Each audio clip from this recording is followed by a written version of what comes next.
आदम अलैहिस्सलाम को जब अल्लाह ताला ने मिट्टी से बनाया और उनके अंदर रूह डाली और जन्नत के अंदर उनको दाखिल कर दिया, फिर उन्हीं की पिसली से हव्वा को पैदा किया। आदम और हव्वा दोनों जन्नत में रहने लगे। अल्लाह ने कहा इस जन्नत के अंदर रहो, कुलू वशरबू, खाओ और पियो, लेकिन साथ में एक हुक्म नाफिज कर दिया, इस जन्नत के अंदर तुम्हारे ऊपर कोई बाउंडेशन नहीं, जहां जाना चाहो जाओ, जहां घूमना चाहो घूमो, जहां टहलना चाहो टहलो, और जन्नत की सारी नेमतें तुम्हारे लिए फ्री हैं, जो भी तुम्हें पसंद हो खाओ। बस एक बाउंडेशन है, एक हद है, फला तक़रबा हाज़िहि शजरा, ऐ आदम व हव्वा इस दरख्त के करीब मत जाना, इस दरख्त के पास जाने की तुम्हें इजाजत नहीं है। जब दरख्त के पास जाने की इजाजत नहीं है तो फल खाने की इजाजत कहां से हो जाएगी। आदम और हव्वा उसी दरख्त के करीब चले गए शैतान के बहकावे में आकर, और उसी दरख्त का फल खा लिया जिसके करीब तक जाने से मना किया था। फिर जन्नती लिबास उनके जिस्म से उतर जाता है और उन दोनों को इस नाफरमानी के इस जुर्म की पादाश में जन्नत से निकाल कर दुनिया में भेज दिया जाता है। ये मंजर जो हमारा कुरान पेश करता है, हूबहू सेम टू सेम यही मंजर हिंदू धर्म की नाक कही जाने वाली एक किताब है मनुस्मृति, उस मनुस्मृति के अंदर पूरा का पूरा ये मंजर मौजूद है। आशु और शत्रुपा को ईश्वर ने जब स्वर्ग में प्रवेश करा दिया तो कहा कि हाय आशु और हाय शत्रुपा, तुम दोनों इस वृक्ष के निकट मत जाना। आशु और शत्रुपा उसी वृक्ष के निकट पहुंच गए और उस वृक्ष का फल खा लिया।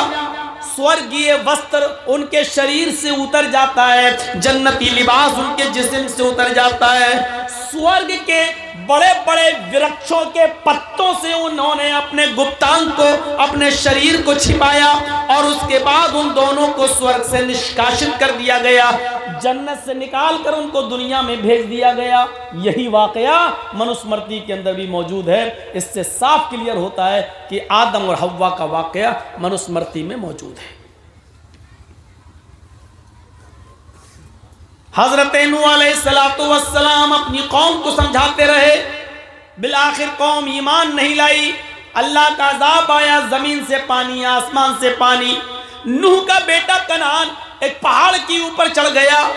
नूह अलैहिस्सलाम ने कहा मेरे बेटे आज मेरी कश्ती में बैठ जा, ईमान लिया, अल्लाह को मान ले, तौहीद को मान ले, ईश्वरवाद को कबूल कर ले, लेकिन वो नहीं माना। कहने लगा पानी पहाड़ तक नहीं आएगा। पानी पहाड़ तक पहुंच गया, नूह का बेटा ईमान नहीं लाया, और नूह के सामने उनका बेटा डूबकर मर गया। जो वाकया हमारे कुरान ने नूह अलैहिस्सलाम और उनके बेटे का बताया, यही वाकया मनुस्मृति में मनु के ताल्लुक से मिलता है कि मनु ने अपनी कौम को, अपनी जाति को, अपने समूह को सचेत किया, डराया और धमकाया, लेकिन जब उनकी जाति वाले, समूह वाले उन पर ईमान नहीं लाए, स्वीकार नहीं किया उनके निमंत्रण को, उनकी दावत को, तब ईश्वरीय प्रकोप आया, महाप्रलय आई, धरती ने भी जल निकालना शुरू कर दिया और आकाश से भी जल की वर्षा होने लगी। मनु का पुत्र एक पर्वत पे चढ़ गया। मनु ने अपने पुत्र को बुलाया, मेरे पुत्र मेरी कश्ती में, मेरी नाव में आ जा। मनु का पुत्र नहीं माना, अर्थात उसने मनु के निमंत्रण को स्वीकार नहीं किया, रिजेक्ट कर दिया। मनु के पुत्र को मनु के सामने डुबो दिया गया और मनु का पुत्र डूब के मर गया। ये वाकया जो हमारे कुरान ने नूह अलैहिस्सलातु वस्सलाम के संबंध में पेश किया है, यही वाकया मेरे भाइयों कुरान ने भी पेश किया है। इससे पता चलता है कि आदम अलैहिस्सलाम, नूह अलैहिस्सलाम से लेकर मुहम्मदुर रसूलुल्लाह सल्लल्लाहु अलैहि वसल्लम तक जितने भी नबी आए, उन तमाम नबियों का दीन एक था। नूह मनु है। सबसे पहले मूर्ति पूजा मनु के अंदर ही आई, और हमारा इस्लाम भी ये कहता है कि सबसे पहले मूर्तियों की पूजा नूह अलैहिस्सलाम के ज़माने में आई। नूह अलैहिस्सलातु वस्सलाम के जो 5 बड़े बुजुर्ग थे, नूह की कौम के वद, सुआ, यगूस, यऊक, नसर, नूह अलैहिस्सलाम के इंतकाल के बाद नूह की कौम ने इन 5 बड़े बुजुर्गों का बुत बनाया और उन्हीं के जरिए दुआएं करने लगे और उन्हीं को पूजने लगे। मूर्ति पूजा की शुरुआत वहाँ से होती है, ये हमारा इस्लाम कहता है और हिंदू धर्म भी यही कहता है कि मूर्ति पूजा मनु के दौर से चल रही है।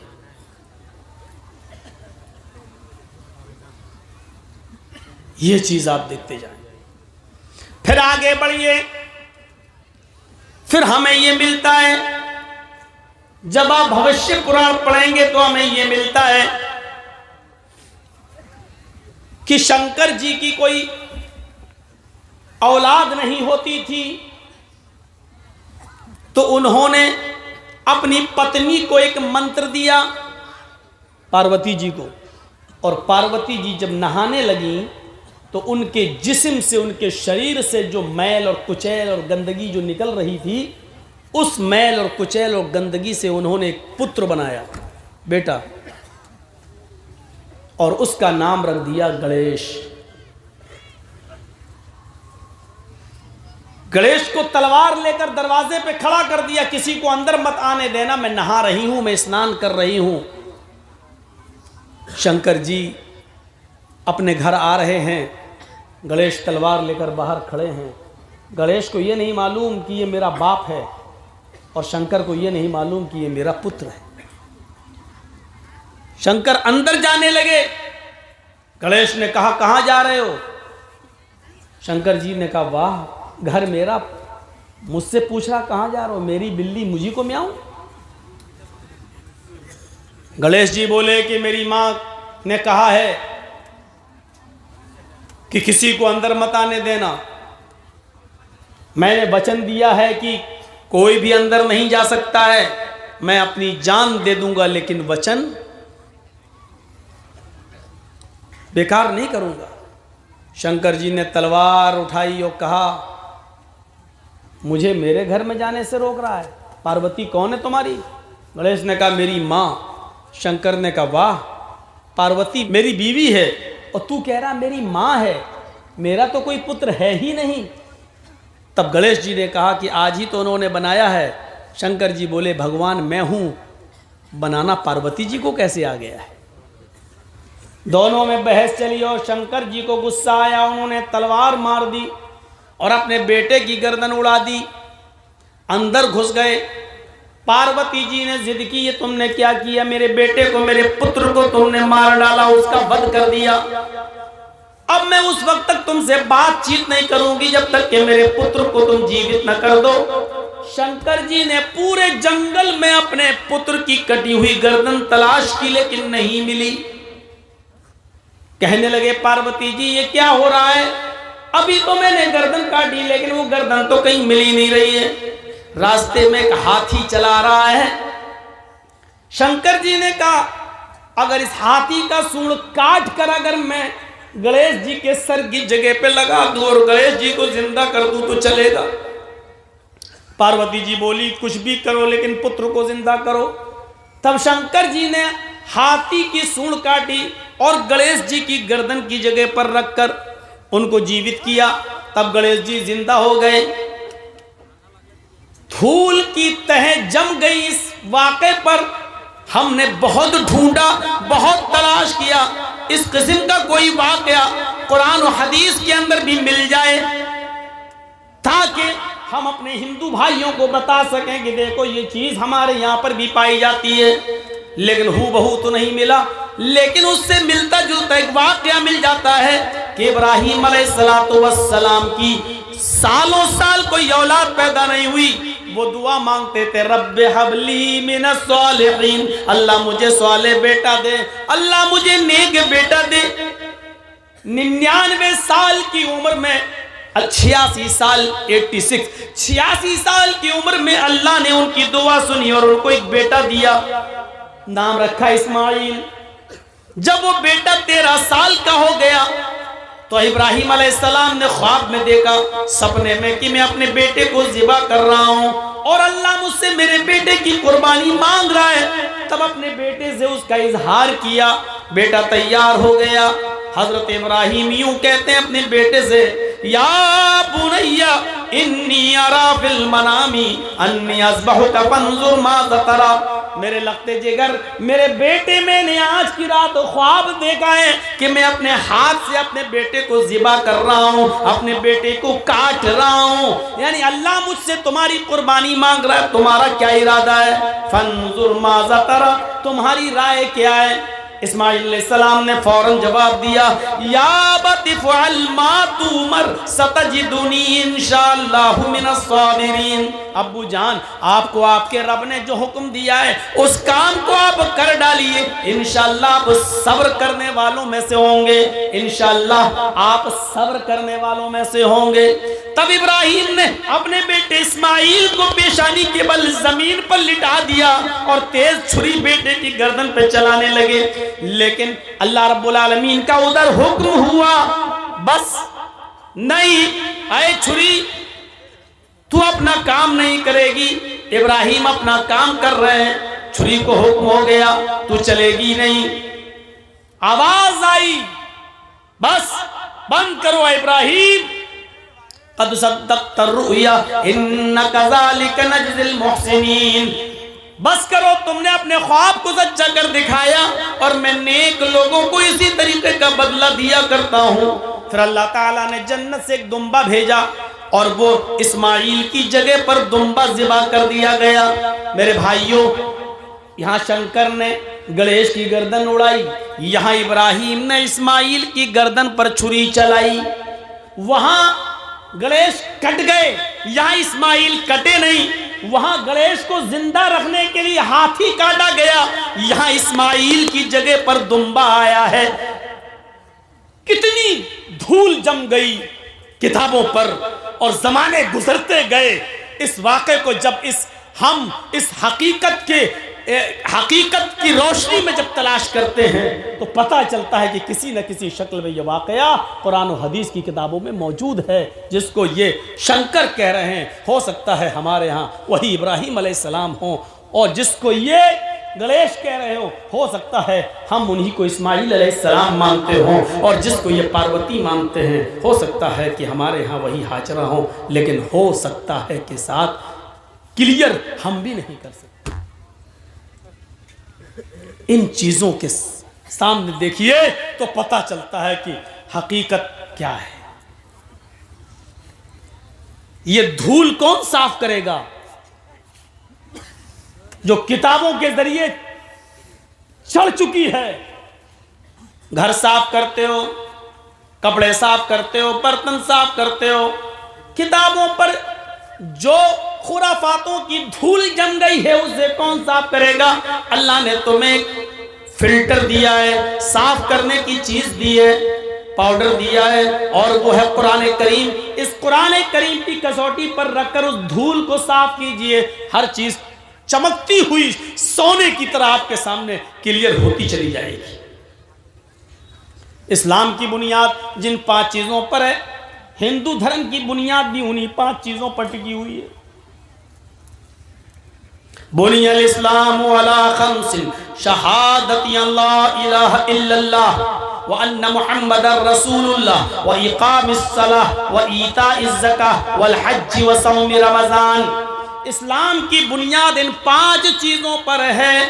शहादती अल्ला इलाहा इल्लल्लाह, इस बात की गवाही दो कि अल्लाह के अलावा कोई माबूद नहीं। वो अन्ना मुहम्मद रसूलुल्लाह, और मोहम्मद अल्लाह के रसूल हैं सल्लल्लाहु अलैहि वसल्लम। व इकामिस सलाह, और नमाज कायम करो। व ईताइज ज़कात, और ज़कात अदा करो। वल हज, और हज करो। व सौम रमज़ान, और रमज़ानुल मुबारक के पूरे महीने के रोजे रखो। ये इस्लाम की बुनियाद है।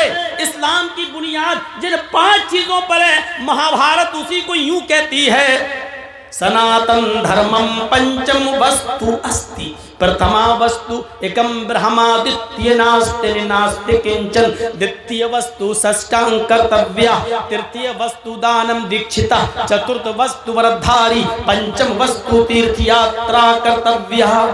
यही सनातन धर्म की बुनियाद बताई गई। कृष्ण जी कह रहे हैं अर्जुन, सनातन धर्म 5 चीजों का नाम है। सनातन धर्म 5 चीजों का नाम है। प्रथमा वस्तु, पहली चीज, एकम ब्रह्मा द्वितीय नास्ति नास्ति किंचन, एक ही ब्रह्मा है दूसरा नहीं, नेह बिल्कुल नहीं, नाना कतई नहीं, किंचन जरा सा भी नहीं। कृष्ण जी अर्जुन से कह रहे हैं एक ही ब्रह्मांड का रचयिता और रचनाकार है, एक ही ब्रह्मा है, एक ही इस दुनिया का बनाने वाला क्रिएटर ऑफ यूनिवर्स एक ही है, द्वितीय नास्ते दूसरा नहीं।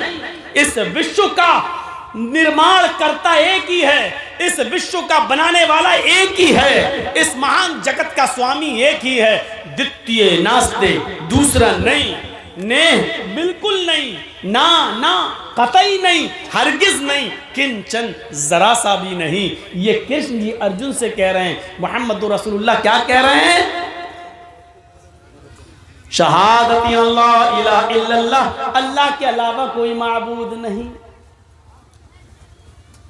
द्वितीय वस्तु साष्टांग कर्तव्य, दूसरी चीज है अर्जुन साष्टांग करो। साष्टांग ये बड़ा अजीब जुमला है। हिंदू लोग आज भी साष्टांग करते हैं, लेकिन उनको खुद नहीं पता ये साष्टांग करते हैं कि 20 टांग करते हैं। सा अष्ट अंग, इसको जब मिलाया जाएगा तो पढ़ा जाएगा साष्टांग। अष्ट के माना संस्कृत में होते हैं 8, सा अष्ट। अब मिलाइए तो पढ़ेंगे साष्ट, सा अष्ट यानी साष्ट, 8 के साथ, 8 के साथ अंग, सा अष्ट अंग, साष्टांग 8 अंगों के साथ धरती पर रखकर, 8 अंगों को धरती पर रखकर ईश्वर को प्रसन्न करो। 8 अंग जमीन पर रख के कोई बताए? 8 अंग सिर्फ सजदे में होंगे बस, कोई और दूसरी शक्ल है ही नहीं। सजदे में आप जाइए, माथा और नाक कितना है? 2 हाथ कितना? 4, और दोनों घुटना कितना हुआ? 6, और दोनों पैर 8। सा अष्ट अंग। कृष्ण जी कह रहा अर्जुन साष्टांग करो यानी सजदा करो। पहली चीज, इस ब्रह्मांड का रचयिता और रचनाकार एक है, दूसरा नहीं, यानी एक ही अल्लाह इबादत के लायक है, दूसरा नहीं। दूसरी चीज साष्टांग, 8 अंग यानी सजदा करो। आज भी बड़े बड़े जहां गंगा है, बनारस में आ जाइए, इलाहाबाद में आ जाइए, हरिद्वार चले जाइए, पंडित लोग साष्टांग करते, पूरा ऐसे लेट जाएंगे पट। 1-2 पंडितों से मैंने पूछा भी था ये क्या कर रहे हो? कहते साष्टांग। मैंने कहा साष्टांग है कि 20 टांग? अंग गिनो कितने हैं? तो कहने लगे फिर साष्टांग क्या हुआ? फिर मैंने बताया कि लहर तुम तो अपने जैसी कहोगे, हक बात तस्लीम कर लेना हर किसी के बस की बात नहीं है जो जल्दी कबूल कर ले। तुम अपनी मीनिंग से देखो, सा अष्ट अंग, साष्टांग का मतलब ही होता है 8 अंगों के साथ, और 8 अंग सिर्फ सजदे के अंदर होते हैं। तृतीय यहां क्या कहा? इकामिस सलाह, नमाज पढ़ो। तीसरी चीज इस्लाम ने क्या कही? ज़कात दो, व ईता इस ज़कात दो। और यहां कृष्ण जी क्या कह रहे? अर्जुन दानम दीक्षता, दान दो, दान खैरात करो। यहां ज़कात, वहां खैरात। चतुर्थ वस्तु व्रतधारी, चौथी चीज व्रत, उपास, रोजा।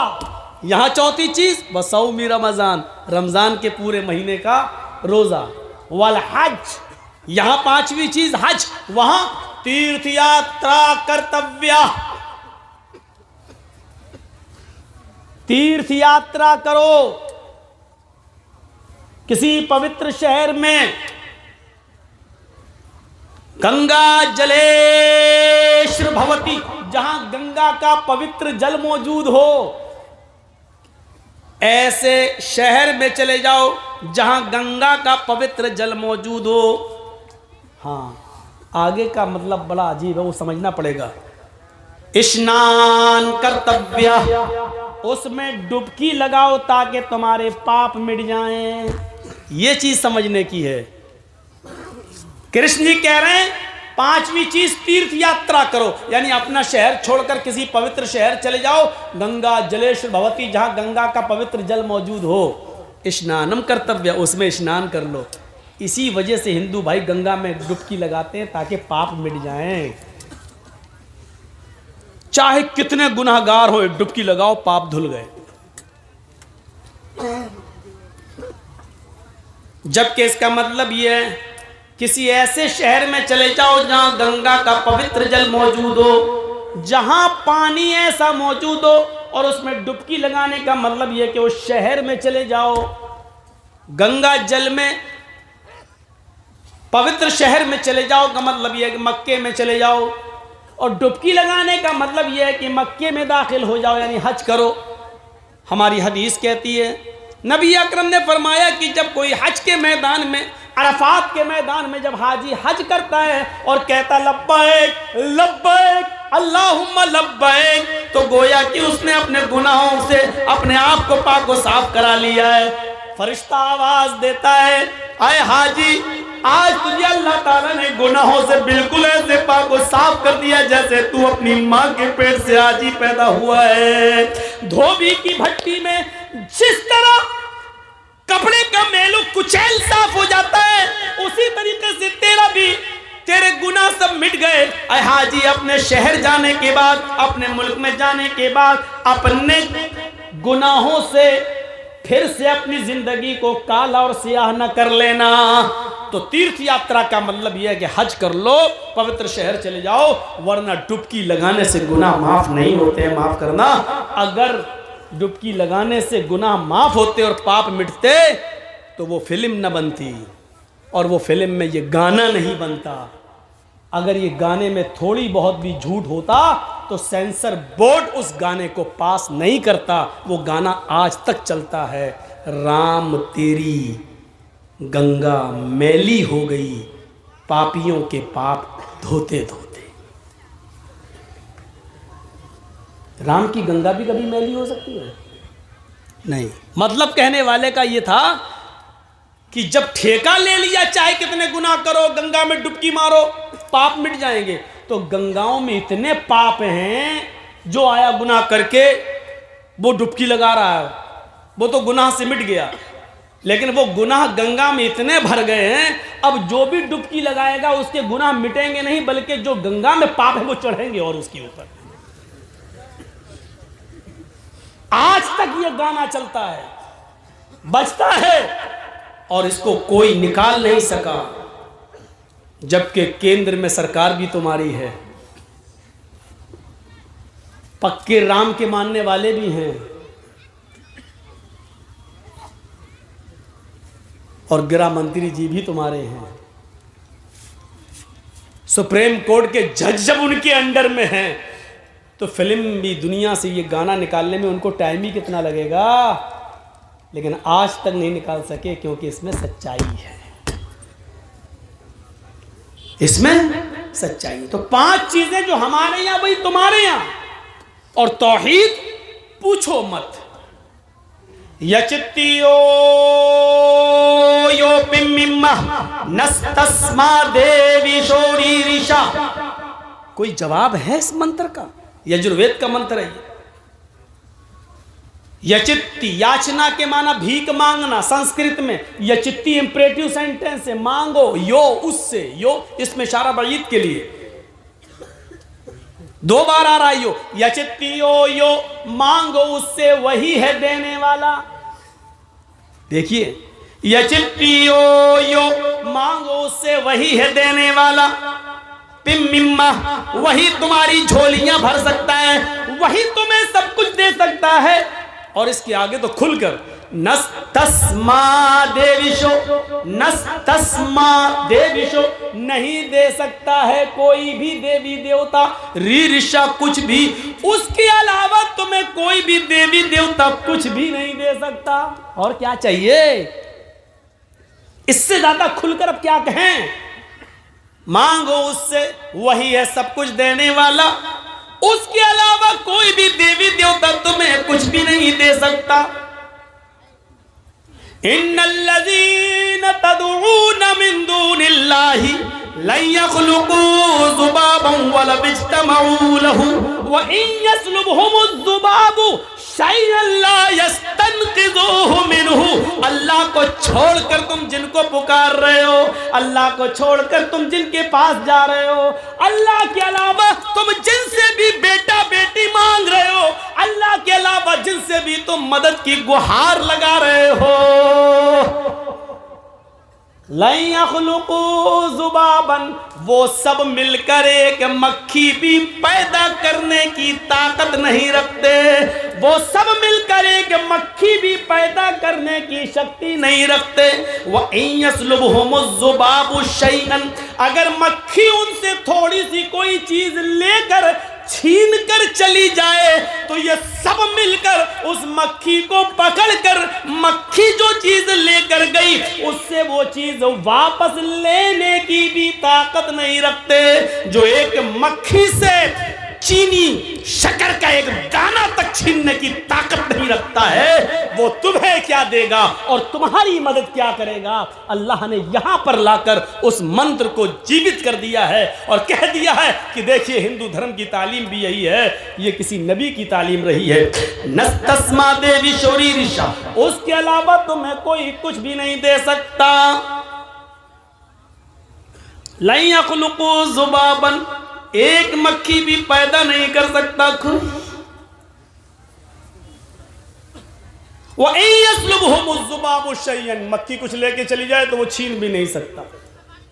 अब सुनिए, हिंदू धर्म में 33 करोड़ देवी देवता हैं। रोजी देने वाला अलग, बारिश बरसाने वाला अलग, पैदा करने वाला अलग। जो 3 बड़े बड़े खुदा माने जाते हैं हिंदू धर्म में, वो 3 हैं बड़े बड़े, ब्रह्मा, विष्णु, महादेव।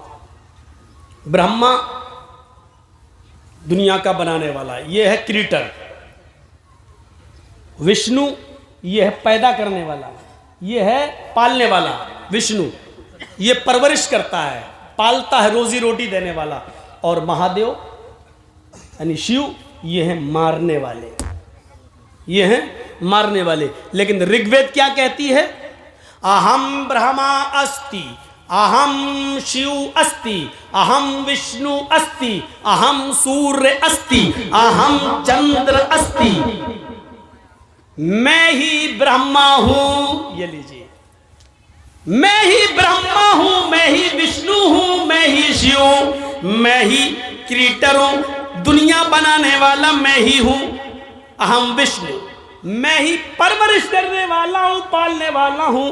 अहम शिव अस्ति, मैं ही मौत देता हूं। अहम सूर्य अस्ति, मैं ही सूर्य हूं। अहम चंद्र अस्ति, मैं ही चंद्रमा हूं। यानी रात निकालने वाला और दिन निकालने वाला भी मैं ही हूं। ये सब मेरे हुक्म के बगैर नहीं होते हैं, ये सब मेरे कंट्रोल में है। मानते रहो, तौहीद ये है, तौहीद ये है। न काष्ठे अस्ति न पत्थरास्ति, उस ईश्वर को न लकड़ी में ढूंढो न पत्थर में ढूंढो। वो ईश्वर है, उसको न लकड़ी में ढूंढो न पत्थर में ढूंढो।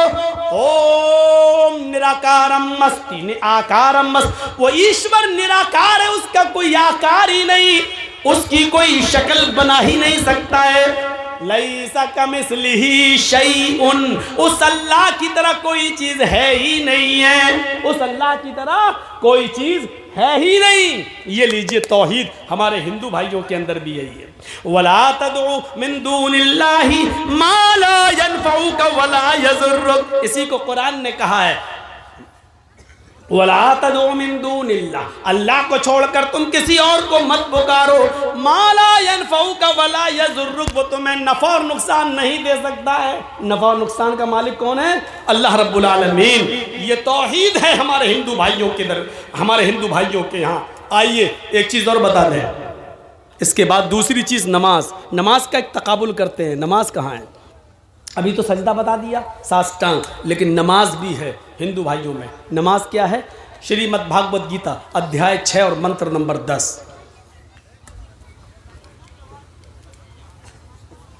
आप लोग तो बिहार वगैरह में, बंगाल में रहते हैं। इन मंत्रों को मैंने अयोध्या में भी पढ़ा है, जबकि अयोध्या पंडितों के मामले में सबसे आगे है।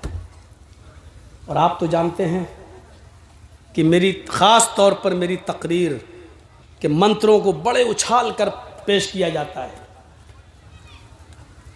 और मैं बोलता कुछ हूँ और हेडिंग कुछ और बनाई जाती है।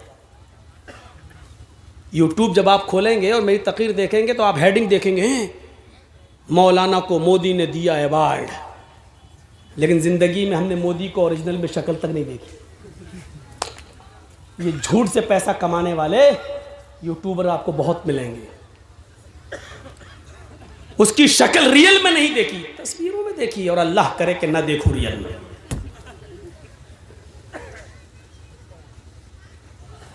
टीवी पे तो सभी देख लेते हैं, हमने भी देख ली, फोटो में देख लिया।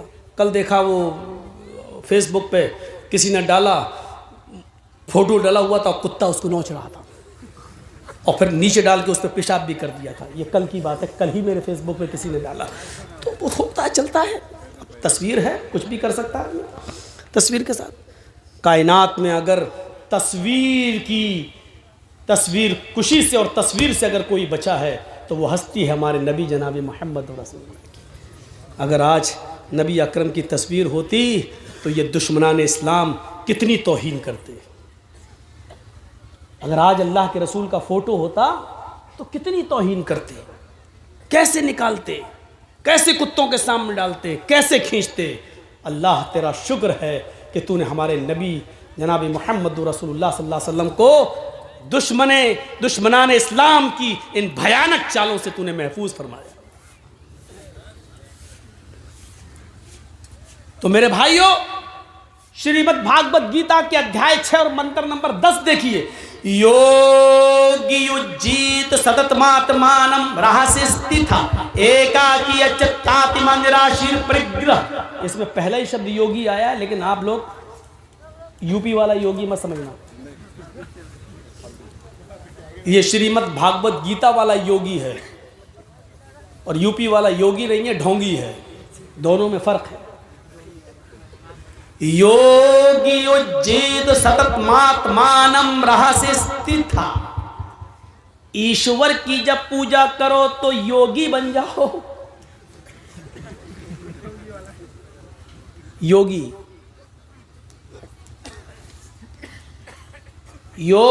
उज्जीत सततमात्मानम रहस्य स्थिता। ईश्वर की जब पूजा करो तो पूरे शरीर का योग करो। पूरे शरीर का योग सिर्फ नमाज में होता है। देख लीजिए आप करके। हिंदू धर्म में क्या होता है, मूर्ति के सामने खड़े हुए ओम नमः शिवाय, सिर्फ गर्दन का योग हो रहा है बस, पूरे शरीर का नहीं। पूरे शरीर का योग अगर देखना है तो आओ नमाज में। देखिए ये हाथ हिल रहे हैं, अल्लाह अकबर, ये हाथों की एक्सरसाइज, पॉजिटिव रेजेस दौड़ रहे हैं। फिर आपकी गर्दन सजदे की जगह पर, सर्वाइकल का सबसे बेहतर इलाज। लेकिन ऐसा ना, ऐसे करेंगे आप नमाज पढ़ना, घड़ी देखेंगे, इमाम साहब सूरह बकरा पढ़ना शुरू कर दिए, आप घड़ी दें कितनी लंबी सूरत पढ़ रहा है, तब नहीं। आप ऐसा अल्लाह अकबर। अब देखिए आप नीचे सजदे की जगह पर आप रहिए, 1 मिनट खड़े रहिए। ये गर्दन की एक्सरसाइज, सर्वाइकल का बेहतरीन इलाज। आर्थो स्पेशलिस्ट से पूछिए जो हड्डी के डॉक्टर हैं, ये इलाज। अल्लाह अकबर कहकर रुकू में जाइए, हड्डी, रीढ़ की हड्डी इतनी सीधी कर लो कमर कि पानी का भरा हुआ प्याला या बर्तन आपकी पीठ पर रखा जाए तो गिरे नहीं। इस तरह रुकू होना चाहिए, पीठ बिल्कुल ऐसी सीधी। ये रीढ़ की हड्डी की एक्सरसाइज, कमर की एक्सरसाइज। फिर सजदे में जब जाइए तो ब्लड सर्कुलेशन आपके दिमाग तक, ब्रेन हेमरेज नहीं होगा उस आदमी को जो 5 वक्त की नमाज पढ़ता है। क्यों? क्योंकि 5 वक्त इंसान जब सजदा करेगा तो सजदा एक ऐसी है, आप खड़े हैं, सर्कुलेशन ब्लड का दिमाग तक नहीं जा पा रहा है, या जो स्पीड आपके दिमाग को खून की चाहिए, खून की जो रगें हैं दिमाग की, वहाँ जो खून पहुँचना चाहिए जितना, हालत स्टैंडिंग में खड़े होने की हालत में नहीं पहुँच रहा। जब आप सजदा कर रहे हैं तो ब्लड का सर्कुलेशन आपकी दिमाग की नसों तक पहुँच रहा है। ये ब्रेन हेमरेज से आपको बचाता है और आपके दिमाग और भूल चूक की बीमारी से आपको दूर रखता है। ये पूरे शरीर का एक्सरसाइज सिर्फ नमाज के अंदर।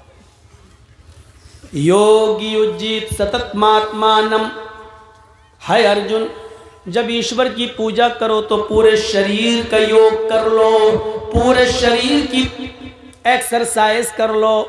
सतत महात्मानम, और इसको हमेशा पकड़े रहो, कभी मत छोड़ो। राह से स्थित, अगर एक भी टाइम छोड़ दिया तो तुम स्थित न रहोगे, कायम न रहोगे, धर्म पर जमे नहीं रहोगे। मन तरक सलात मुतअम्मिदन फक़द कफ़र, अगर कसदत जानबूझकर नमाज छोड़ी जिसने, उसने कुफ्र किया। एकाकी हाय अर्जुन, जब ईश्वर की पूजा के लिए खड़े हो तो एक ईश्वर के सामने खड़े हो जाओ, एकाकी एक अल्लाह के सामने खड़े हो जाओ।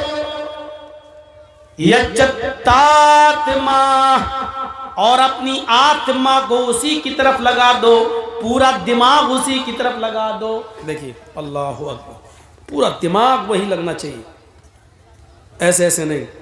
यच्चत्तात्मा, अपनी आत्मा को उसी की तरफ लगा दो। यच्चत्तात्मा, निराशीर, सबसे निराश हो जाओ, सबसे नाउम्मीद हो जाओ, लेकिन ऊपर वाले से निराश मत होना, क्योंकि उसी के सामने खड़े हो, वो तुम्हें सब कुछ देगा। परिग्रह, वही तुम्हें देगा, वही तुम्हारी झोली भरने वाला है। सबसे निराश हो जाना, लेकिन उससे नहीं। हृदय नमः, जब खड़े हो तो अपने हृदय सीने पे हाथ रख लेना। हिंदू भाई यूं रख लेते हैं, आपने देखा होगा ना, हृदय ये सीने पे हाथ रखते हैं। ओम भूर्भुवः स्वः, सीने पे हम लोग भी सीने पर रखते हैं। बहुत से लोग नमाज पढ़ते हैं तो नीचे भी रखते हैं, अपना अपना है, कर रहे हैं। ये दौर नहीं है किसी के ख़िलाफ़ बोलने का। इस वक्त हमें और आपको सबको एक प्लेटफार्म पे आने की ज़रूरत है। ये मौका नहीं है मसलकों के झगड़े में उलझने का। बहुत लड़ चुके हैं हम और आप। अब अल्लाह के वास्ते एक प्लेटफार्म पे आ जाइए। अपने आपसी झगड़े छोड़कर, यूपी में फार्मूला इस्तेमाल किया जा रहा है, मुसलमानों को आपस में लड़ाया जाए। अल्लाह करे कि यूपी वालों को बंगाल वालों की तरह अकल आ जाए। अल्लाह करे कि यूपी वालों को बंगाल वालों से इबरत मिल जाए और बंगालियों से कुछ सीख कर एक प्लेटफार्म पे आ जाएं। अगर वहाँ एक हो गए तो इंशाअल्लाह सेकुलर पार्टी आ सकती है। और अगर हम बट गए तो मैंने कभी कहा था कि तुम तो राजा नहीं बन सकते हो, मुसलमानों तुम तो राजा नहीं बन सकते हो, लेकिन हकीकत ये भी है कि तुम्हारे बिना कोई दूसरा भी राजा नहीं बन सकता है। अगर तुम अपनी ताकत को पहचान लो तो, तुम अपनी ताकत को पहचान लो तो। वहाँ बांटने की कोशिश की जा रही है, बंटवारा किया जा रहा है, मसलकों में भी बांटने की कोशिश की जा रही है। अल्लाह ताला हम तमाम मुसलमान भाइयों को एक प्लेटफार्म पे कायम फरमा दे। इस वक्त इस दुआ की ज़रूरत है। तो कोई ऊपर बांधता है, कोई नीचे बांधता है, लेकिन हृदय, कृष्ण जी क्या कहते हैं, सीने पे हाथ रख लो। नमा, सर सजदे की जगह पे झुका लो। नमा, सर नीचे झुका लो। हृदय नमा, और उसके बाद क्या पढ़ो, महिदेवस्य सवितु परिष्टुति वसुर्दयमाना नए सुपथराय आसमान। मंत्र भी देखिए, अपने हाथों को सीने पे रख लो। हिंदू ऐसे रखता है, हम लोग ऐसे रख लेते हैं। नमा, अपनी आंखों को सजदे की जगह पर नीचे झुका लो। उसके बाद ये मंत्र पढ़ो, मही देवस्य। मही महान है, देवस्य हमारा देवता, महान है हमारा वो देवता। सवितु, जिसके लिए सारी की सारी, सवितु सब, परिष्टुति प्रशंसा है, तारीफ है। महान है हमारा वो देवता जिसके लिए सारी की सारी तारीफ है। हम लोग क्या पढ़ते हैं, अल्हम्दुलिल्लाहि रब्बिल आलमीन, तमाम तारीफें उस अल्लाह के लिए जो दोनों जहान का पालने वाला है। देख रहे हैं आप, मंत्र को देखिए और कुरान की आयत देखिए, दिल से ये शेर निकलता है, कौन कहता है हम तुम में जुदाई होगी, कौन कहता है हम तुम में जुदाई होगी, ये हवाई तो किसी दुश्मन ने उड़ाई होगी। हिंदू भाइयों, इस्लाम के अध्ययन करो, इस्लाम की शीतल छाया में आओ। जैसे हमने तुम्हारी किताबें पढ़ी, तुम हमारे कुरान को पढ़ो, नबी के फरमान को पढ़ो, तुम्हें बहुत कुछ सीखने को मिलेगा। कौन कहता है हम तुम में जुदाई होगी, ये हवा तो किसी दुश्मन ने उड़ाई होगी। हाँ, हम थोड़ा सा ये चेंजिंग करके ये कह सकते हैं, अगर वो शायर जिंदा होता तो मौजरत चाह लेते, क्षमा मांग लेते। उसके शेर में थोड़ी सी चेंजिंग करता हूं, कौन कहता है हम तुम में जुदाई होगी, ये हवा तो योगी और मोदी ने उड़ाई होगी। यही लोग तो चाहते हैं कि हम लोग एक ना हो। हम और आप एक हैं, भाषाएं बदली हुई हैं लेकिन शिक्षा एक है। कृष्ण जी अर्जुन से कह रहे हैं, उसके बाद ये मंत्र पढ़ो, बसुर दयामाना, वो बड़ा कृपालु और दयावान है। हम क्या पढ़ते हैं, अर्रहमान अर्रहीम, वो बड़ा मेहरबान इंतहाई रहम करने वाला है। कृष्ण जी अर्जुन से कहते हैं, दोनों हाथ को सीने पे रखकर सर को झुकाकर ये पढ़ो, नए सुपर थराय आसमान, नए नाव को पार करने वाले, मुसीबतों को दूर करने वाले, नाव को पार लगाने वाले, यानी मुश्किल में काम आने वाले, नए सुपाथारा, सुसुंदर पथमानी रास्ता, सुपथ सुसुंदर पथमानी रास्ता, हमको सुंदर रास्ते पे चला, नए सुपथरा आसमान, हाय नाव पार लगाने वाले, हाय मुसीबतों को दूर करने वाले, हमको सुंदर रास्ते पे चला, हमको अच्छे रास्ते पे चला। हम क्या पढ़ते हैं, इहदीना सिरातल मुस्तकीम, आय अल्लाह हमको सिराते मुस्तकीम पर सीधे रास्ते पे चला। मेरे भाइयों गौर करो, कृष्ण जी जो चीज बता रहे हैं वही मोहम्मद रसूलुल्लाह ने हमें और आपको बताई है। इसके बाद कृष्ण जी क्या कहते हैं, पंचम समय कर्तव्य है अर्जुन, ये पूजा, ये साष्टांग, ये योग, ये नमाज तुम 5 बार पढ़ा करो। दिन भर में पंचम समय कर्तव्य 5 बार किया करो। अहम स्वयं कर्तव्य, मैं खुद 5 बार करता हूं, मैं खुद 5 बार करता हूं। मृगचर्म, अगर पवित्र धरती ना मिले, जमीन पाक ना हो, तो उस पाक जमीन नापाक जमीन हो, जमीन पवित्र ना हो, धरती पवित्र ना हो, तो मृगचर्म, मृग मानी हिरन और चरम मानी चमड़ा, हिरन के चमड़े को बिछा लो, हिरन की खाल को जाए नमाज बना लो और उसके ऊपर ये साष्टांग करो, उस पर ये पूजा करो, उस पर ये योग कर लो। यानी जमीन पाक होनी चाहिए, और अगर पाक ना हो तो हिरन की खाल बिछा कर नमाज पढ़ लो। इससे ज्यादा और क्या हो सकता है? ये इस्लाम है। और इसीलिए कहा, जो इस्लाम को छोड़कर कोई दूसरा रास्ता अख्तियार करेगा वो कबूल नहीं किया जाएगा।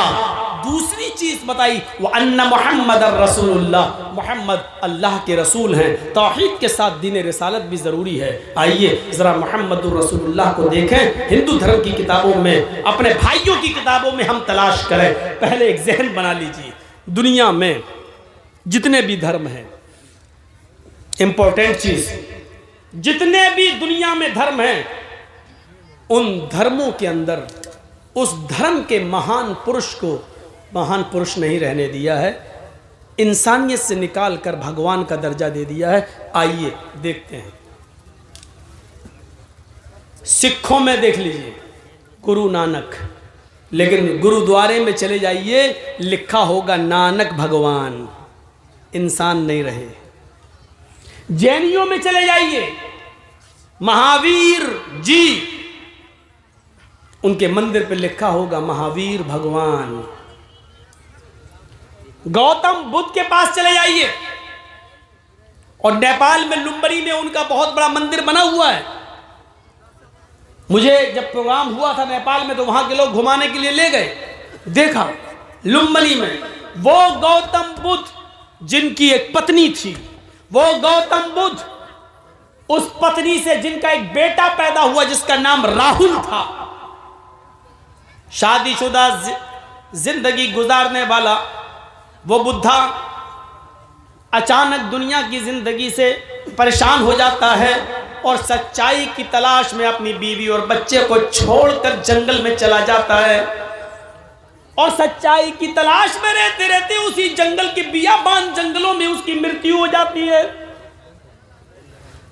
शादीशुदा जिंदगी, एक बीवी और एक बच्चे को छोड़ देना बहुत आसान है, लेकिन मुहम्मदुर रसूलुल्लाह सल्लल्लाहु अलैहि वसल्लम की 11 बीवियां और खदीजा से 6 बच्चे, मारिया किप्तिया से एक बेटा, फिर वो बीवियां जिनसे आपने, जिनके पहले शौहर जिनको तलाक दे दिए थे या मर गए, अल्लाह के नबी ने उन बेवा औरतों से जो निकाह किया था, वो औरतें अपने पुराने शौहरों के बच्चे लेकर आई। उन बच्चों को पालना, उनके बच्चों को पालना, अपने बच्चों को पालना, बीवियों का हक अदा करना, बच्चों का हक अदा करना, ये किसी जवान मर्द इंसान का काम हो सकता है, लेकिन एक बीवी और एक बच्चे से तंग आकर दुनिया को छोड़ देना और बीवी और बच्चे को छोड़कर जंगल में चला जाना और सच्चाई की तलाश में रहते रहते उसी जंगल में मृत्यु पा जाना, ये बहुत आसान काम है। बीवियों को पालना और बच्चों की परवरिश करना ये बहुत मुश्किल काम है।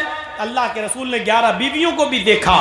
दूसरी बीवियां जो दूसरे शौहरों की थी और जो इंतकाल कर गए थे, नबी अकरम ने जब उन औरतों से शादी की तो वो अपने पहले शौहर, पहले पति के बच्चे भी लाई, उन बच्चों को भी पालना, फिर उनकी शादियां भी कराना। मेरे भाइयों, ये दिल गुर्दे का और कलेजे का काम है। आज भी बहुत सी संस्थाएं ऐसी हैं जो यतीम और गरीब लड़कियों की शादियां कराती हैं। मेरे भाइयों, मुबारकबादी के लायक हैं वो संस्थाएं, वो तंजीमें। होना चाहिए गरीब लड़कियों की शादी का बंदोबस्त और इंतजाम हो, और यही काम जनाब मोहम्मद रसूलुल्लाह सल्लल्लाहु अलैहि वसल्लम ने किया। तो राह आज गौतम बुद्ध का मंदिर देख लो, वहां जाओगे तो आप लिखा देखेंगे बुद्ध भगवान, महावीर भगवान, नानक भगवान, बुद्ध भगवान। ईसाइयों में चले जाओ, ईसा अलैहिस्सलातु वस्सलाम जो अल्लाह के नबी थे, ईसाइयों ने उनको भी बंदगी से निकाल दिया, सन ऑफ गॉड कह दिया, अल्लाह का बेटा। बल्कि ईसाइयों का एक तबका और एक फिरका तो 3/1 और 1/3 तस्लीस का कायल है। 3/1 1/3 यानी ईसा, मरियम और अल्लाह, ये तीनों एक हैं और एक ही तीन हैं। ईसा ही अल्लाह है, ईसा ही मरियम है, मरियम ही ईसा है, मरियम ही अल्लाह है, अल्लाह ही ईसा है, अल्लाह ही मरियम है। यानी एक तीन है, तीन एक है। ये ईसाइयों में ये चला है, सन ऑफ गॉड, अल्लाह का बेटा। दुनिया में जितने भी मजहब उठाइए, उनके मानने वालों को देख लीजिए, उन्होंने इंसान नहीं रहने दिया। हिंदू भाइयों में चले जाओ, उन्होंने राम को भगवान का दर्जा दे दिया और कृष्ण जी को भी भगवान का दर्जा दे दिया। आप 2 रामायण खरीद के ले आए और पढ़ें, वाल्मीकि रामायण भी लाएं और रामचरितमानस भी ले आए। रामचरितमानस जो तुलसीदास जी ने लिखी है वो अभी जदीद नई है, वो नई है, तुलसीदास जी वाली वो नई, उसमें भगवान का दर्जा दे दिया राम को। और वाल्मीकि जी की रामायण में वाल्मीकि जी ने राम को भगवान माना ही नहीं है, राम को इंसान माना। आज भी दोनों रामायणें मौजूद हैं। वाल्मीकि जी राम को एक काल्पनिक मनुष्य इंसान मानते हैं और तुलसीदास जी ने उनको भगवान का दर्जा दे दिया है। मेरे भाइयों, अब आप पढ़िए, वाल्मीकि जी की रामायण में साफ तौर पर लिखा है, जब राम की पत्नी सीता का हरण हुआ और रावण लेकर जब गया, हनुमान और लक्ष्मण जब श्रीलंका से रावण के चंगुल से जब सीता जी को छुड़ा के लाए तो सीता जी रामचंद्र जी के पास जाती हैं और उनका आशीर्वाद लेने के लिए उनके पैर छूने लगती हैं, उनके पैरों पे गिर जाती हैं। तो रामचंद्र जी ने अपनी पत्नी सीता को पैर नहीं छूने दिए, बल्कि उनके दोनों कांधे पकड़कर उनको उठा दिया, खड़ा कर दिया। कहा ये क्या कर रही हो? कहा आपको प्रणाम कर रही हूँ, आपको नमस्कार कर रही हूँ, आपके पैर छू रही हूँ। तो रामचंद्र जी ने जो जुमले कहे, जो शब्द कहे, वो वाल्मीकि रामायण में है। राम रामाय नमः, राम रामाय सत्यम अस्ति। सीता तू मेरे पैर मत छू, मैं तो तेरा राम हूँ। सीता तू मेरे पैर मत छू, मैं तो तेरा राम हूँ। राम रामाय नमः, एक राम तेरे राम का भी है, एक राम तेरे राम का भी है। राम रामाय नमः, सीता तू उसके सामने सर झुका जो तेरे राम का राम है, यानी एक अल्लाह के सामने सर झुका। राम रामाय सत्यम अस्ति, इसलिए कि राम का ही राम सच्चा है। राम रामाय नमः, इसलिए कि राम का ही राम सच्चा है। ये सीता जी को रामचंद्र जी ने कहा, जो वाल्मीकि रामायण में आज भी मौजूद है। रामचंद्र जी ने अपने पैर नहीं छूने दिए, नहीं छूने। इस्लाम क्या कहता है?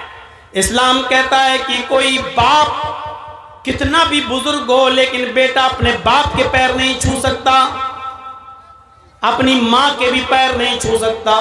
माँ के कदमों के नीचे जन्नत है, वो तलाश करे, यानी खिदमत करके जन्नत में जाने की कोशिश करे।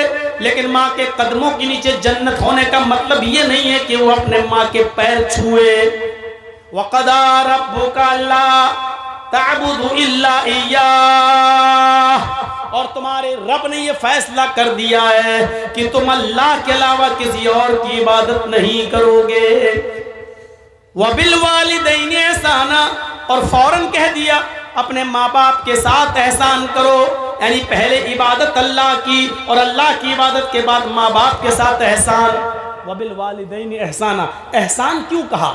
एहसान में हर नेकी शामिल है। बाप के पैर में दर्द हो रहा है तो उसका पैर दबाना एहसान है। अगर बाप के सर में दर्द हो रहा है तो उसका सर दबाना एहसान है।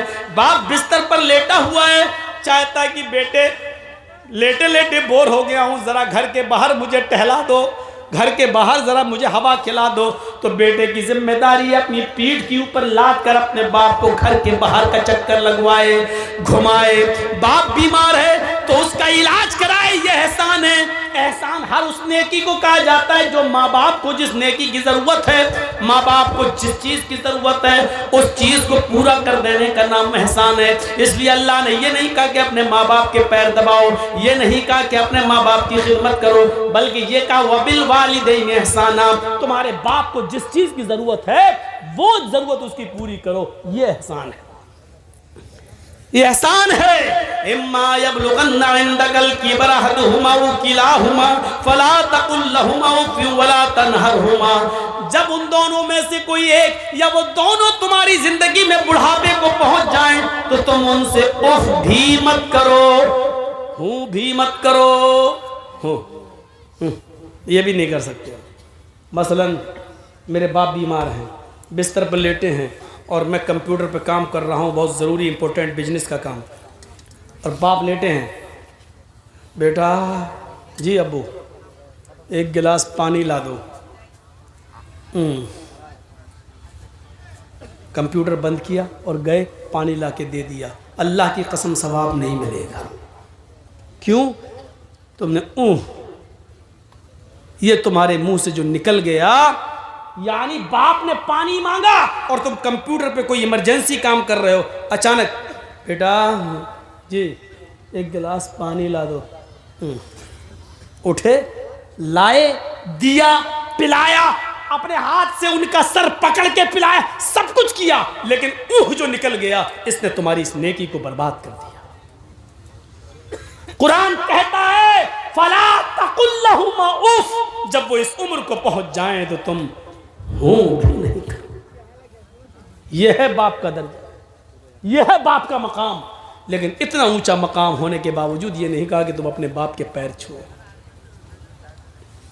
नहीं छू सकते, क्योंकि सर झुकाना सिर्फ एक अल्लाह के सामने जायज है। और आगे यहां तक अल्लाह के नबी ने फरमाया अगर अल्लाह के अलावा सर झुकाना सजदा करना किसी को जायज होता तो अल्लाह के नबी फरमाते हैं कि मैं औरतों को हुक्म देता कि वो अपने हस्बैंड्स अपने शौहरों को सजदा करें। अगर अल्लाह के अलावा सजदा करना किसी को जायज होता तो मैं औरतों को हुक्म देता कि वो अपने शौहरों को सजदा करें, लेकिन बीवी भी अपने शौहर को सजदा नहीं कर सकती है, इसलिए कि सजदा सिर्फ अल्लाह का हक है, बंदा सिर्फ अल्लाह ही को कर सकता है और किसी को नहीं। मेरे भाइयों, इस मकाम को समझने की कोशिश करो।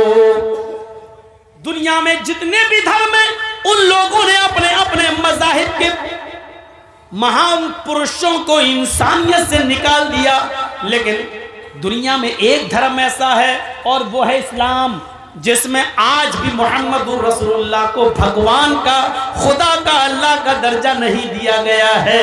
हमने अपने महान पुरुष को इंसान ही का दर्जा दिया है और इंसान ही रहने दिया है। कुरान चीख कर ऐलान करता है, कुल इन्नमा अना बशरुम मिस्लुकुम, आए नबी कह दो कि मैं तुम्हारी तरह का एक बशर हूँ, कह दो कि मैं तुम्हारी तरह का एक इंसान हूँ। तुम चलते फिरते हो, मैं भी चलता फिरता हूँ, तुम उड़ते बैठते हो, मैं भी उड़ता बैठता हूँ, तुम शादी ब्याह करते हो, मैंने भी शादी ब्याह किए, तुम्हारे माँ बाप दादा परदादा थे, तुम्हारे भी माँ बाप दादा परदादा थे, तुम्हें बच्चे थे, तुम्हारे बच्चे तो मेरे भी बच्चे थे, तुम्हें बुखार आता है, सर में दर्द होता है, दुख और गम पहुंचता है, मुझे भी बुखार आता है, सर में दर्द होता है, दुख और दर्द हमें भी पहुंचता है, खुशी हमें भी पहुंचती है। कुल इन्नमा अना बशरुम मिस्लुकुम यूहा इलैया।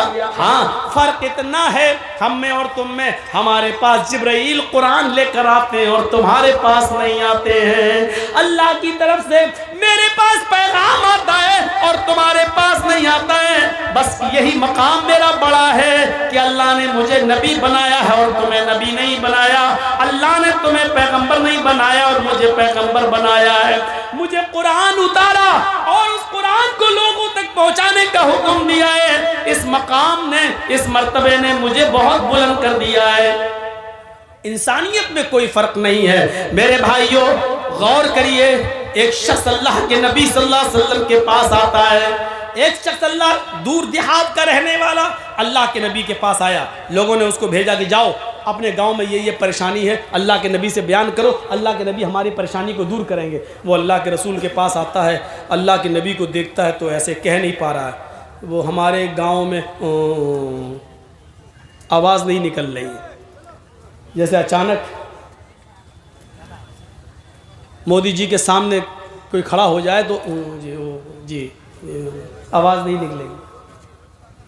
डीएम के सामने खड़े हो आवाज़ नहीं निकलती। ऐसे ही वो साहबी अल्लाह के रसूल के पास आए। जी वो क्या, हाँ बोलो क्या परेशानी है? जी वो मेरे गांव में जी वो डर रहे हैं, कांप रहे हैं, इतना रौब, इतना दबदबा नबी के चेहरे पर कि वो कांप रहे हैं। अल्लाह के रसूल सल्लल्लाहु अलैहि वसल्लम खड़े होते हैं।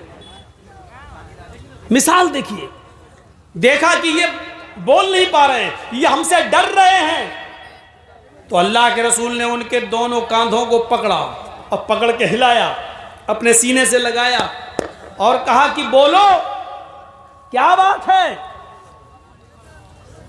इन्नी लस्तु बिमलक, मैं कोई बादशाह थोड़ी हूं। अना इब्नु इम्रातिन ताकुलुल कदीर। अबू दाऊद की हदीस के अल्फाज देखिए, इन्नी लस्तु बिमलक।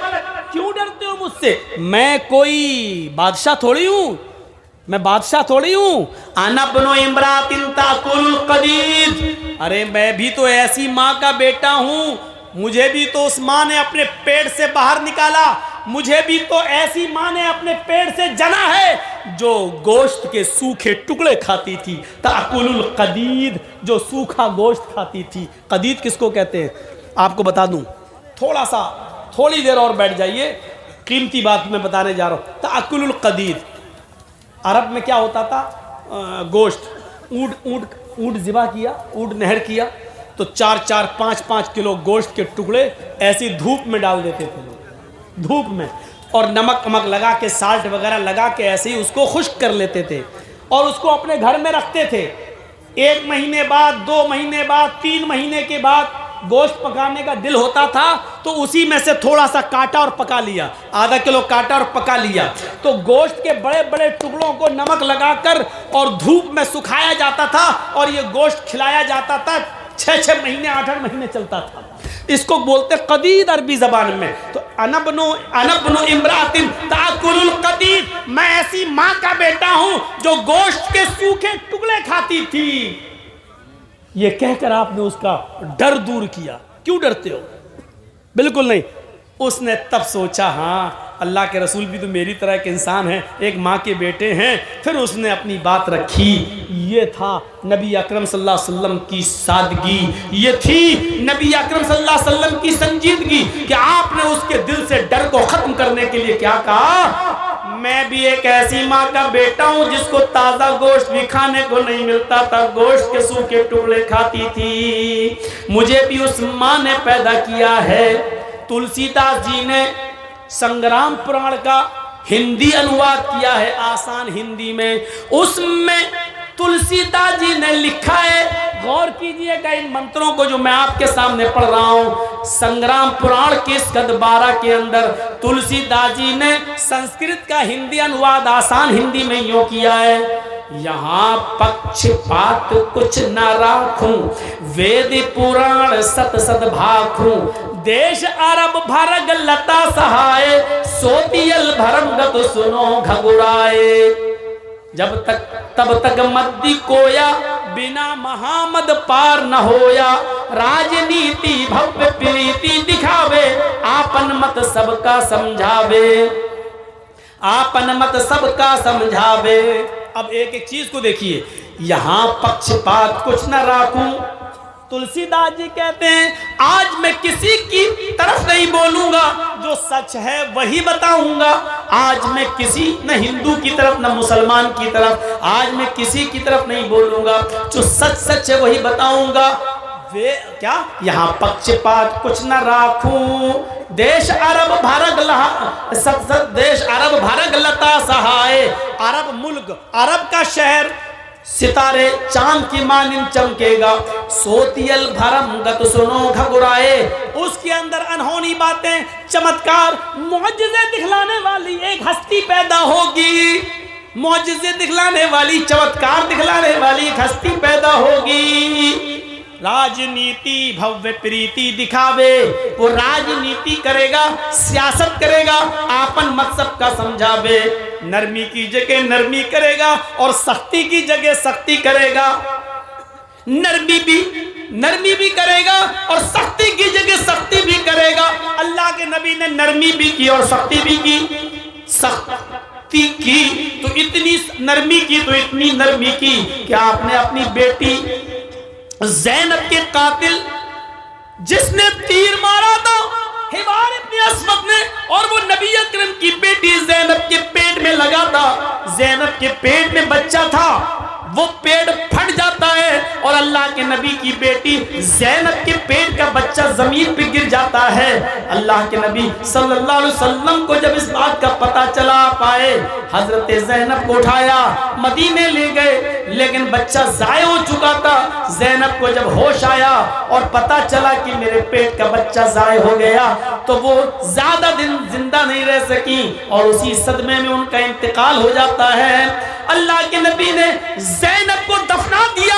10 साल के बाद जब मक्का फतह होता है और मक्के में ये मुजरिम जिसने ज़ैनब को तीर मारा था, 10 साल के बाद जब सामने आता है और माफी मांगता है कि अल्लाह के नबी मुझे माफ कर दीजिए, मैं भी आपकी बेटी ज़ैनब का कातिल हूँ, तो अल्लाह के रसूल के आंखों में आंसू आ जाते हैं और कहते हैं, आए दुश्मन ज़ैनब, आए मेरी बेटी के कातिल, तूने मेरे उस फूल जैसी बेटी को जख्मी किया, उसका पेट फाड़ा, उसके पेट के बच्चे को जमीन पे गिराया, जिसका सदमा और रंज और गम ने मेरी बेटी को जिंदगी नहीं बख्शी। उसी रंज और गम में मेरी बेटी अल्लाह को प्यारी हो गई।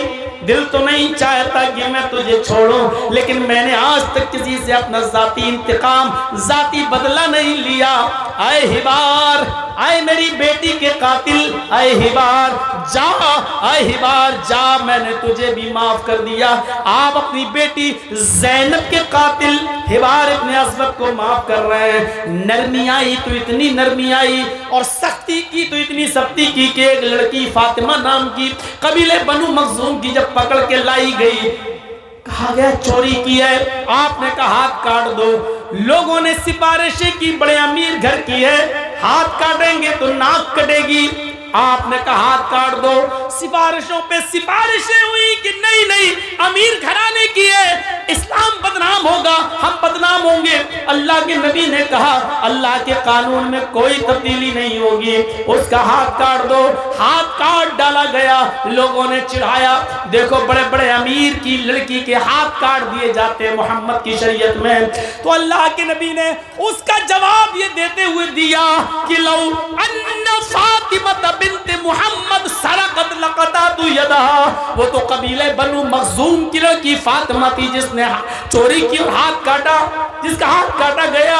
अगर उसकी जगह पर मेरी अपनी बेटी फातिमा भी होती, मेरी अपनी बेटी फातिमा ने भी चोरी की होती, तो मैं अपनी बेटी का हाथ भी कटवा देता। ये इंसाफ अदल ये कहकर जिंदा रखा मेरे भाइयों। इसीलिए आज भी हिंदू भाइयों की किताबों में मोहम्मदुर रसूलुल्लाह को मोहम्मद के नाम से आज भी जिक्र किया गया है। इतने साल गुजर जाने के बाद भी लफ्ज मोहम्मद वो अपनी किताबों से हटा नहीं पाए। जब तक मद्दी कोया मद मानी मीठी कोया मानी आवाज, जब तक मीठी आवाज यानी कुरान दुनिया में बाकी रहेगा, बिना मोहम्मद पार न होया कोई, उस वक्त तक बिना मोहम्मद की कोई अपनी जिंदगी गुजार नहीं सकता। यानी कुरान पर अमल करना है तो मोहम्मद रसूलुल्लाह के तरीके पर चलना पड़ेगा। बिना मोहम्मद पार न होया तो उस वक्त कोई बुरा मोहम्मद के पार नहीं होगा सल्लल्लाहु अलैहि वसल्लम। मोहम्मद नाम तो इतनी जगह वेदों में आया है कि आप दंग रह जाएंगे। अज्ञान हेतु किरत मोह मदांधिकारम नाशम विधायम हितदोदयत विवेका। मोहम्मद नाम का एक अंतिम ऋषि आएगा, अज्ञान हेतु किरत मोह मदांधिकारम। मोहम्मद आएंगे, अंतिम ऋषि, अंतिम पैगंबर, आखिरी नबी होंगे। अंधिकारम नाशम, जब वो इस धरती पर आएंगे तो अंधेरे को नाश कर देंगे। यानी उनके आने से पहले अंधेरा ही अंधेरा होगा, लेकिन वो अपने आने के बाद अंधेरा नाश कर देंगे। मोहम्मद रसूलुल्लाह के आने से पहले कितना अंधेरा था, कितना अंधेरा था। जुआ इतना खेला जाता था कि लोग जुए में रकम हार जाते थे तो मकान लगा देते थे, मकान जुए में हार जाते थे तो बीवी जुए में लगा देते थे, और बीवी भी जुए में हार जाते थे तो अपनी 16, 17, 18 साल की बेटी जुए में लगा दिया करते थे, लेकिन हार नहीं माना करते थे। इतने जुआरी थे। और शराब का हाल ये था कि उनके घर में जब बच्चा पैदा होता था तो माँ उस बच्चे को खजूर नहीं खिलाती थी और अपने पिस्तान से नहीं लगाती थी। पैदा होने के बाद बच्चे के हलक में सबसे पहले जो चीज डाली जाती थी वो शराब का कतरा हुआ करता था। वो लोग फख्र करते थे कि आज हमारे घर में बच्चा पैदा हुआ, इसमें सबसे पहले जो चीज पी वो शराब है। गौर करो, जब पैदा होते ही बच्चे को शराब पिलाई जाती हो तो वो अंजाम कार कैसा होगा, आगे चलकर वो लड़का क्या बनेगा। शराब इतनी पी जाती थी, इतनी पी जाती थी कि वो लोग जब खाना खाने के लिए दस्तरखान पर बैठते थे तो पानी की जगह पर शराब की बोतल रख लिया करते थे। जैसे हम लोग थम्स अप और पेप्सी की बोतल रख लेते हैं और खाना खाते खाते पानी की जगह थम्स अप और पेप्सी पीते जाते हैं, स्प्राइट पीते जाते हैं। अरब के लोग खाना खाते खाते उस खाने को हलक के नीचे उतारने के लिए शराब के घूंट पिया करते थे। मेरे भाइयों, शराब की ये लत थी जिसको कुरान करीम ने ये कहकर हराम करार दे दिया कि इन्नमल खमरु वल मैसिरु वल अंसाबु वल अज़लामु रिज्सुम मिन अमल शैतान। आज के बाद ये शराब, ये जुआ, ये बुतों के थान और फाल के तीर, ये सब के सब रिज्सुम मिन अमल शैतान, हराम नहीं, शैतान की गंदगी है। रिज्सुम मिन अमल शैतान, शराब को शैतान की गंदगी कह दिया। हराम तो बहुत सी चीज़ें हैं, लेकिन शैतान की गंदगी, आप अपनी गंदगी खा सकते हैं क्या? लैट्रिन करके आप खाएंगे? कोई अक्लमंद ऐसा होगा जो जंगल में जाए और लैट्रिन करके खा ले? नहीं। अल्लाह ताला ने क्या कहा? हराम तो बहुत सी चीजें हैं, लेकिन शराब ये शैतान की लैट्रिन और शैतान की गंदगी है। रिज्सुम मिन अमल शैतान, जो शराब पीता है वो दर हकीकत शैतान का पैखाना खा रहा है, शैतान की लैट्रिन खा रहा है। इसको कुरान ने रिज्सुम मिन अमल शैतान कहा है, रिज्स कहा, रिज्स। अब जिसका जमीर गवारा करे वो खाए, वो पिए। तसव्वुर करो, अरब के अंदर इतना अंधेरा था, इतना अंधेरा था, शराब वो खाने की जगह पर पिया करते थे, जुए में अपनी बेटी तक को हार जाया करते थे। उनके बाप जब मर जाते थे, सुनो, इतना अंधेरा कि बाप अगर मर गया और मां ज्यादा खूबसूरत है तो बेटा अपने घर से एक चादर उठाता और अपनी माँ का हाथ पकड़कर उसको घर से बाहर निकालकर अपनी चादर माँ के ऊपर डाल देता।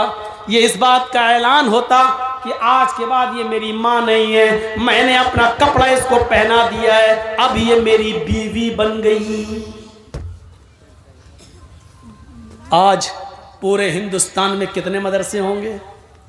आपके बिहार में कितने मदरसे होंगे? और कितने मौलवी होंगे? सब मिलकर सिर्फ जहेज ख़त्म नहीं कर पा रहे हैं। और बताओ, बिहार में जहेज ख़त्म हो गया? जो शादी होती है क्या मोटरसाइकिल नहीं मांगी जाती है? क्या दहेज नहीं? इतने मौलवी, लाखों मौलवी, हजारों मदरसे, हजारों प्रचारक, सब मिलकर एक गांव से जहेज की लानत नहीं मिटा पा रहे हैं। अल्लाह के रसूल अकेले तन्हे तन्हा, एक तरफ शराब है, दूसरी तरफ जुआ है, तीसरी तरफ बाप के मरने के बाद बेटा अपनी मां को अपनी बीवी बना रहा है, चौथी तरफ मां के पेट से, बीवी के पेट से अगर लड़की पैदा हो रही तो उसको जिंदा दफन किया जा रहा है, उसको कब्र खोद के जिंदा गाड़ा जा रहा है। अकेले एक नबी ने, अकेले एक मर्द ने, अकेले एक मुजाहिद ने, अकेले एक रसूल ने इन तमाम बुराइयों को खत्म करने के लिए कितनी मेहनत की होगी, पूरे मुआशरे से कैसे इन तमाम खुराफातों को पाक किया होगा। मेरे भाइयों, मोहम्मदुर रसूलुल्लाह के आने से पहले हाल तो ये था कि एक आदमी की बकरी दूसरे आदमी के खेत में चली गई। पढ़िए सीरतुन नबी अल्लामा इब्न हिशाम की। इस आदमी की बकरी उस आदमी के खेत में चली गई और थोड़ी सी घास खा ली। उस आदमी ने बकरी ले जाकर इससे कहा, बांध के नहीं रख पाता अपनी बकरी को, पकड़ अपनी बकरी, तेरी बकरी ने हमारे खेत में आकर घास खा ली। इस आदमी ने गुस्से में कहा, तो क्या हुआ, जानवरी तो है, चला गया तो क्या हुआ? उसने कहा, बजाय अपनी गलती मानने के अकड़ रहा है। बस इतनी सी बात पर जंग शुरू होती है और दोनों के कबीले आमने सामने आ जाते हैं। जानते हो ये जंग कितने साल चली? इतनी सी बात पर, तेरी बकरी मेरे खेत में क्यों आई, इतनी सी बात पर ये जंग चली तो 27 साल तक जंग चलती रही। कितने साल तक? 27 साल। 27 साल के बाद जब दोनों तरफ से मरने वालों की गिनती गिनी गई तो 27 साल में दोनों तरफ से मरने वालों की गिनती हो चुकी थी 40,000। 27 साल में दोनों तरफ से मरने वाले लोगों की गिनती हो चुकी थी 40,000। 40,000 लोग मर गए एक बकरी के घास खाने की वजह से, लेकिन अभी जंग बंद नहीं हुई। ऐसे माहौल में जनाबे मोहम्मदुर रसूलुल्लाह और ऐसी खूनख्वार कौम को आपने कैसा बनाया कि जब इस्लाम आया, मोहम्मदुर रसूलुल्लाह ने भाई भाई की तालीम दी, तो ऐसा फिर माहौल आया कि एक जंग यरमूक के अंदर 3 सहाबी जख्मी हो गए और तीनों जंगल में लेटे हुए, खून गिर रहा, टपक रहा उनके जिस्म से, पानी पानी चिल्ला रहे हैं। एक सहाबी पानी का प्याला लेकर गुजर रहे हैं, उन्होंने एक जख्मी को देखा, वो पानी पानी चिल्ला रहा है, जल्दी से उठाया और अपने मुसलमान भाई को पानी पिलाना चाहा, होठों तक ले जाते हैं कि दूसरी झाड़ी से आवाज आती है, काश कोई मुझे भी पानी पिला देता। तुम उसको पानी पिला रहे हो, एक दो घूंट बच जाए तो मुझे दे देना, मुझे भी प्यास लग रही है। इस आदमी ने पानी का प्याला हटा दिया, कहा नहीं नहीं तुम मुझे मत पिलाओ, उस झाड़ी के अंदर जो आवाज आ रही है वो आदमी मुझसे ज्यादा प्यासा है। ये पानी लेकर उसके पास गया, उसको पिलाने लगा। अभी मुंह तक गया नहीं था कि तीसरा चीखता है, एक दो घूंट बच जाए तो मुझे दे देना। ये दूसरे ने तीसरे की तरफ रिफर कर दिया। ये तीसरे के पास जाता है, उसने कहा जल्दी आओ मेरे भाई। जब तक ये बैठता है तब तक उसकी आखिरी सांस उखड़ जाती है। इसने अपनी गोद में लिया लेकिन धड़कनें बंद हो चुकी है, वो तो जा चुका है, दुनिया छोड़ चुका है। उसने उसको लिटाया, फिर लौट कर दूसरे के पास आया तो क्या देखता है कि दूसरा भी इस दुनिया को छोड़ चुका है। उसने सोचा पहले ही को पानी पिला दूं, जाते शुरू किया। जब पहले के पास आता है तो क्या देखता कि पहला भी आब हयात से, हौज़े कौसर से अपनी प्यास बुझा चुका है। तीनों इतने प्यासे थे, लेकिन इतनी प्यास की वजह से भी मेरे भाइयों वो अपने दूसरे भाई के लिए रेफर कर रहे हैं, नहीं मुझसे ज्यादा वो प्यासा, पहले उसको पिलाओ। जो कौम एक बकरी के दूसरे के खेत में घास खा लेने की वजह से 27 साल लड़ती हो, 40,000 अफराद मरने के बाद भी जंग खत्म ना होती हो, इतनी खूनख्वार कौम, लेकिन अब ऐसी भाई भाई बन गई कि एक दूसरे ने एक दूसरे को पानी पिलाने के लिए अपनी जान दे दी। मैं मर जाऊं लेकिन मेरा भाई बच जाए। ऐसी तालीम दी थी मोहम्मद रसूलुल्लाह सल्लल्लाहु अलैहि वसल्लम ने। कितनी मेहनत की होगी। हम तो सारे मौलवी, हजारों मदरसे होने के बावजूद दहेज खत्म नहीं करा पा रहे हैं। कितनी लड़कियां आज दहेज न होने की वजह से बैठी हुई हैं।